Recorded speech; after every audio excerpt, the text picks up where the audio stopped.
अहिले चाहिँ हामी यो लुक्लाको एयरपोर्टको कुनामा रहेको यो डोल्माको मन्दिरमा आएका छौँ दाइसँग होइन। यहाँ पनि युनिकै रहेछ, हिँड्न अलि अप्ठ्यारो। अन्त यो चाहिँ पहिला यो एयरपोर्टमा चाहिँ प्लेन क्रास भएपछि बनाएको होइन? हजुर हजुर। त्यो त यो तल देखेको चाहिँ लुक्लाको एयरपोर्ट हो।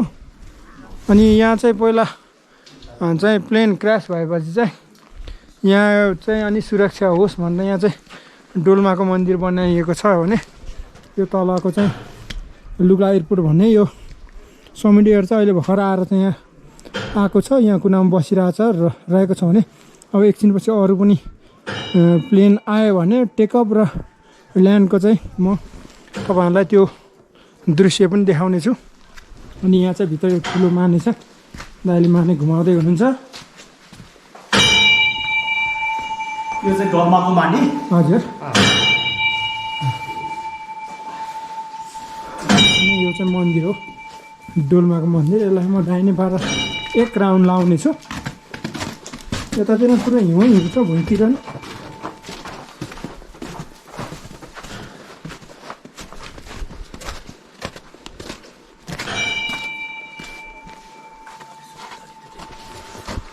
ल अब यहाँ प्लेन उड्न लागेको छ। अब त्यहाँ गएर तपाईँहरूलाई म त्यहाँको दृश्य देखाउने छु। र अहिले यहाँ लुक्लाबाट चाहिँ एउटा प्लेन उड्न लागेको छ, यहाँ तल छ, स्टार भइसकेको छ। अनि यो यतापट्टि देखेको चाहिँ यो लुक्ला बजारको एरिया हो भने यता माथिको चाहिँ यो टोङ्दे हिमाल हो। यो लुक्लाको एयरपोर्ट हो। हिउँले बिहान चाहिँ पुरै ढाकेको थियो। अनि यहाँ लुक्लाको एयरपोर्टको कर्मचारीहरू भएर तब यो लुक्लाको एयरपोर्टको यो हिउँहरू चाहिँ सोरेपछि मात्रै यो एयरपोर्ट चाहिँ क्लियर भएको हो। अनि यहाँ चाहिँ अहिले भर्खर यो समिट एयर भन्ने जहाँ चाहिँ यहाँबाट चाहिँ उड्न लागेको छ काठमाडौँको लागि।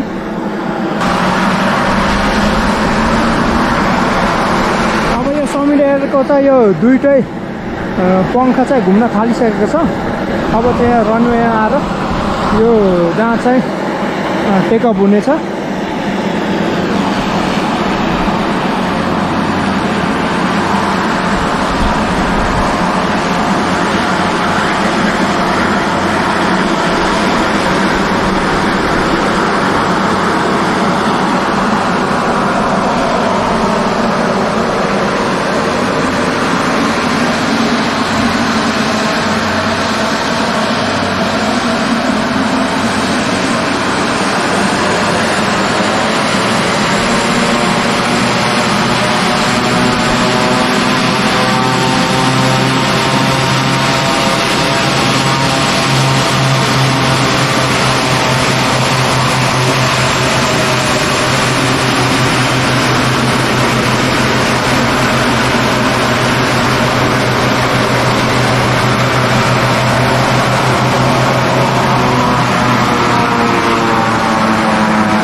सो अहिले चाहिँ यो प्लेन ल्यान्ड भएको देखायो भने अब यहाँ तलतिरबाट चाहिँ म तपाईँहरूलाई कसरी टेकअप हुन्छ भनेर म तपाईँहरूलाई देखाउने छु।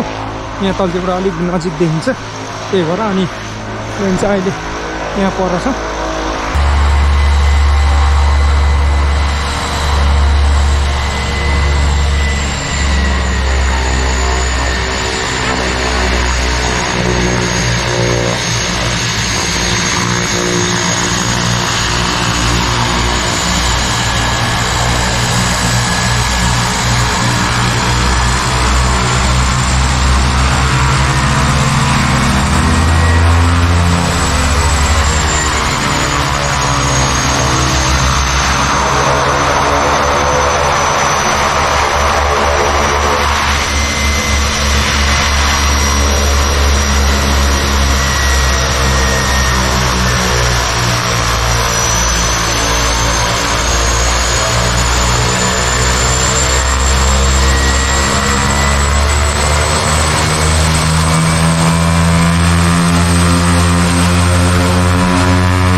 पनि गयो एयरपोर्टमा, प्लेन बसेको र उडेको पनि हेरियो, निकै रमाइलो भयो।